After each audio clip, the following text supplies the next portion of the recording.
السلام علیکم دوستوں، پچھلے دنوں میری ایک لائیو سٹریم پر ایکس مسلم سے بات ہوئی تھی۔ ویسے میں نے ان کا جواب دینا چھوڑ دیا تھا، لیکن ان کو سکون نہیں ہے۔ دراصل بات اس حدیث پر ہوئی تھی جس میں لکھا تھا کہ مسلمانوں نے یمن میں ایک بت خانے پر حملہ کیا اور اس بت خانے کو تباہ کر دیا اور وہاں پر موجود لوگوں کا قتل کر دیا۔ تو کیا اسلام غیر مسلموں کی عبادت گاہوں کو تباہ کرنے کی اجازت دیتا ہے اور قتل کرنے کی اجازت دیتا ہے؟ تو میں نے یہ کہا تھا کہ اگر کوئی غیر مسلم موجود نہ ہو، وہاں پہ سارے مسلمان ہو گئے ہوں، تو وہاں پر اس بت خانے کی اور اس عبادت گاہ کی تو ضرورت ہی نہیں ہے، لہٰذا اسے توڑ دینا ہی مناسب ہے۔ لیکن انہوں نے کچھ احادیث دکھائیں جس میں لکھا ہوا تھا کہ وہاں پر موجود لوگوں کو قتل کیا۔ میں نے جب احادیث کا مطالعہ کیا تو بخاری شریف کی حدیث نمبر 4355 سے قتل ثابت تھا۔ بخاری شریف کی احادیث 3020، 3076، 4356 اور 4357 سے قتل ثابت نہیں تھا۔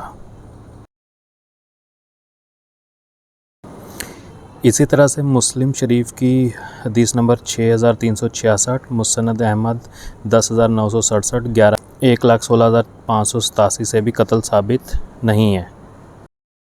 مجموعی طور پر جب میں نے دیکھا تو تقریباً 2 احادیث ایسی تھیں جس سے قتل ثابت تھا، کہ جس میں لکھا تھا کہ مسلمان وہاں پر گئے اور جن کو پایا ان کو قتل کیا اور ان کی عبادت گاہ کو تباہ کر دیا، جبکہ 7 یا 8 احادیث ایسی تھیں جن میں کہ قتل کا کوئی ذکر نہیں تھا۔ لیکن جب میں نے ساحل سے بات کی تو ساحل نے کہا کہ نہیں، جن میں قتل کا ذکر نہیں ہے وہ مسنگ ہے، اور جن میں قتل کا ذکر ہے وہ حدیث صحیح ہیں۔ کیا حال ہے؟ ٹھیک تو جی میں ٹھیک ہوں، آپ کیسے ہیں؟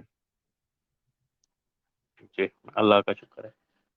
پہلے تو مجھے نا آج کام ہے، ٹھیک ہے، آپ کا تو چلو یہ کام ہے 5-6 گھنٹے لگا لے، 5 سے 6 منٹ میں لوں گا، کیونکہ کام مسلمانوں میں پچھلی حدیث کے بارے میں جو ریسرچ کیا انہوں نے یہی کہا ہے کہ ایک ہی واقعے کو لے کر بخاری میں ہی بہت سی روایات ہے، تو جو قتل کا ذکر ہے وہ 2-3 احادیث میں، 7 احادیث میں ایسا ہے کہ قتل کا ذکر نہیں ہے، تو مینز میجورٹی کے ساتھ ہم جائیں گے۔ اور دوسرا انہوں نے یہ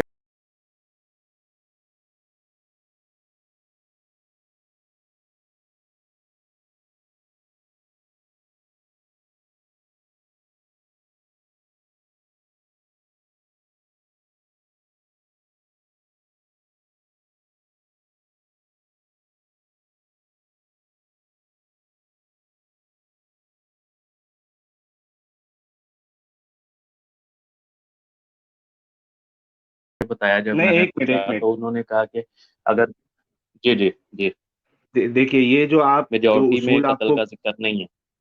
آپ کو جس نے یہ اصول بتایا ہے نا، یا تو وہ علم حدیث سے واقف نہیں ہے، یا تو انہوں نے آپ کو غلط اصول بتایا۔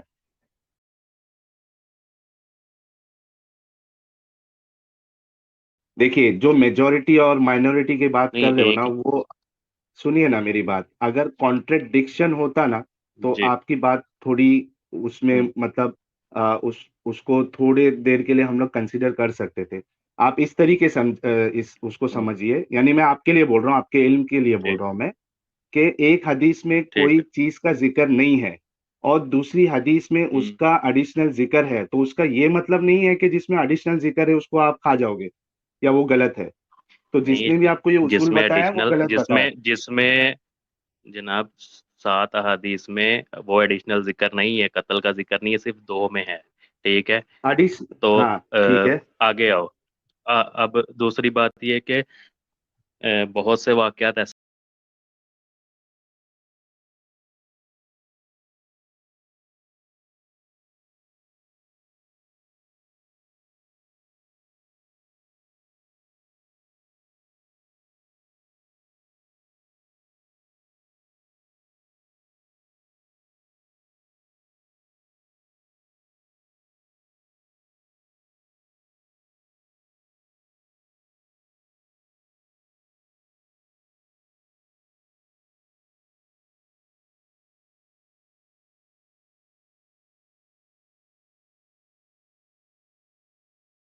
بھی ہوتے ہیں جن کے بیک گراؤنڈ کا نہیں پتا ہوتا، ٹھیک ہے۔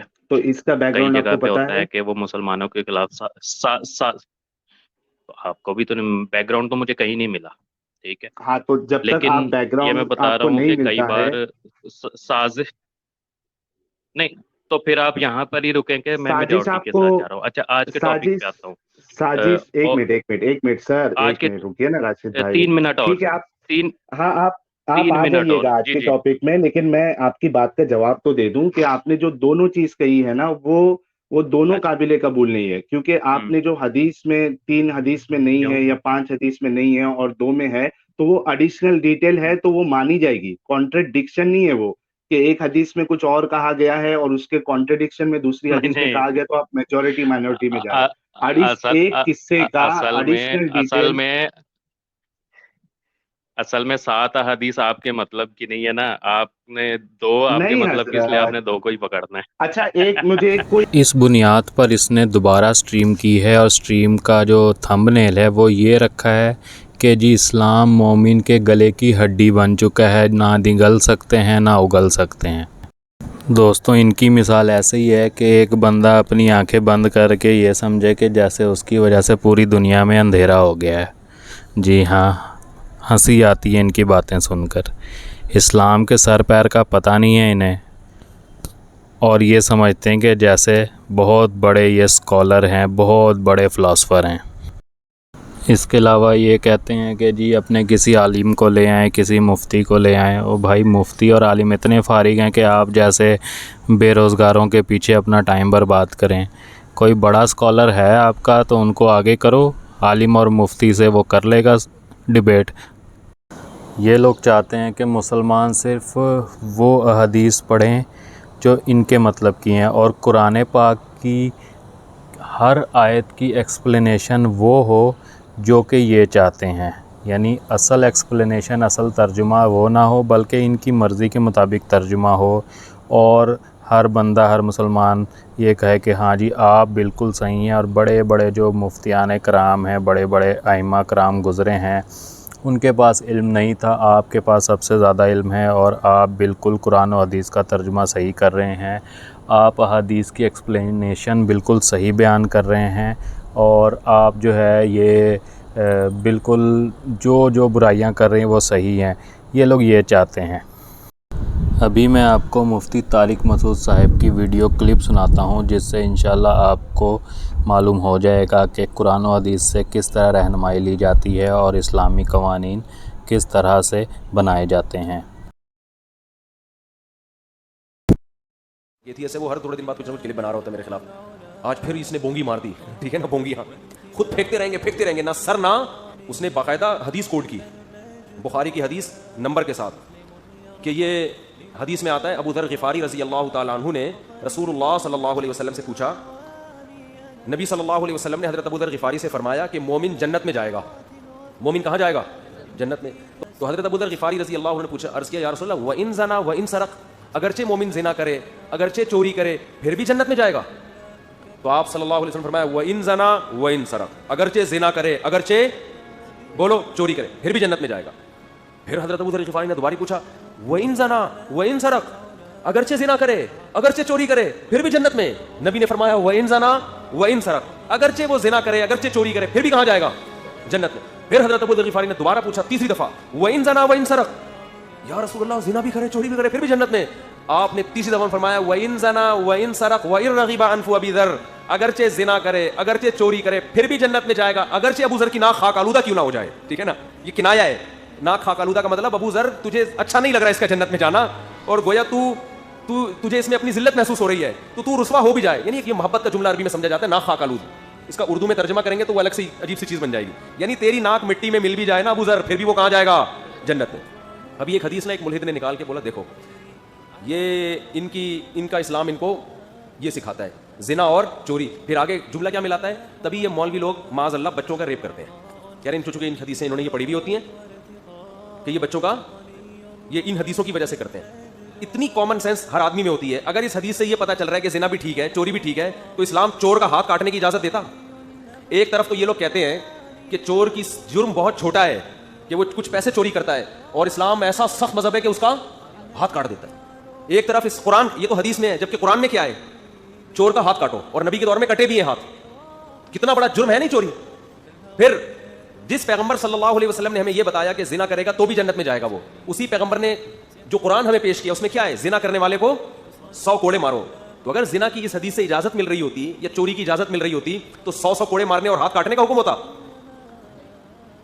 ظاہر ہے اس حدیث کا مطلب یہ نہیں ہے کہ جو زنا کرے گا چوری کرے گا بغیر سزا کھائے جنت میں جائے گا، مطلب یہ ہے کہ سزا کھانے کے بعد جنت میں جائے گا. دوسری حدیثوں سے پتہ چلتا ہے. لیکن یہ گھننے بنے ہوئے ان کو پتا ہے کہ زنا پر وعیدیں ہیں جہنم کی آگ کی. قرآن کیا کہہ رہا ہے؟ جو یہ جرائم کرے گا یلقا اثاما، وہ بہت بڑے جرم سے ملے گا. یضاعف لہ العذاب یوم القیامہ، قیامت کے دن اس کو سخت ترین عذاب دیا جائے گا. یہ تو زنا پر، چوری پر، ان جرائم پر قرآن میں یہ وعیدیں ہیں. لیکن آپ دیکھو کس قدر میں حیران ہوا اس دن اس کی تقریر سن کے. میں نے کہا اس سے پتہ چلتا ہے کہ اس کو اسلام پہ اشکالات نہیں ہیں. ان لوگوں نے ہدف بنایا ہوا ہے کسی بھی طرح سے اسلام کو بدنام اور رسوا کیا جائے، ورنہ کبھی کسی کی بات کا وہ مطلب نہیں لیا جاتا جو خود اپنی بات کا مطلب لینے کے لیے تیار نہ ہو. تو ہمارے طلبہ نے یہ حدیث کے بارے میں سوال کیا. میں نے کہا اس حدیث کے راوی حضرت ابو ذر رضی اللہ تعالیٰ عنہ. حضرت ابو ذر کو 3 دفعہ نبی نے فرمایا کہ زنا اور چوری کرے گا تو بھی کہاں جائے گا؟ جنت میں. اس کے باوجود حضرت ابو ذر نے نہ کبھی زنا کیا اور نہ کبھی چوری کی، بلکہ حضرت ابو ذر چوری کے ذریعے مال کمانا تو دور کی بات، یہ واحد صحابی تھے جو حلال مال کمانے کو بھی حرام سمجھتے تھے. زیادہ مال کمانا چاہے وہ حلال طریقے سے ہی آئے. ان کا خیال یہ تھا کہ نبی نے چونکہ غربت میں زندگی گزاری ہے لہذا ہر مسلمان پر غریب رہنا فرض ہے، حلال طریقے سے بھی آپ زیادہ نہیں کما سکتے. جو صحابی تقوی کے اس معیار پر ہو کہ وہ حلال بھی زیادہ کمانے کا قائل نہ ہو، یہ حدیث سننے کے بعد بھی وہ چوری کے جائز ہونے کا کہاں سے قائل ہو جائے گا؟ اور وہ یہ نظریہ کہاں رکھے گا چوری کر کے بھی جنت میں جانا ہے؟ وہ سمجھتے تھے اصل میں حضرت ابو ذر تھے جسے آج کل کی زبان میں ہم صوفی کہتے ہیں نا، بہت زیادہ یعنی ایک چیز میں آگے نکل جانا. حضرت ابو ذر کے دل میں دنیا کی بے رغبتی اتنی زیادہ تھی اور اللہ کا خوف کا اتنا غلبہ تھا کہ ان کا یہ کانسیپٹ تھا کہ زنا اور چوری ایسا جرم ہے، اتنا بڑا جرم ہے کہ یہ کرنے کے بعد ایمان فائدہ نہیں پہنچائے گا، ہمیشہ جہنم ہی جلے گا. تو نبی نے فرمایا کہ ایمان میں اتنی طاقت ہے کہ اگر اس کے ساتھ یہ بڑے بڑے جرائم ہو بھی جائیں تو بے شک سزا ملے گی، لیکن انجام کیا ہوگا؟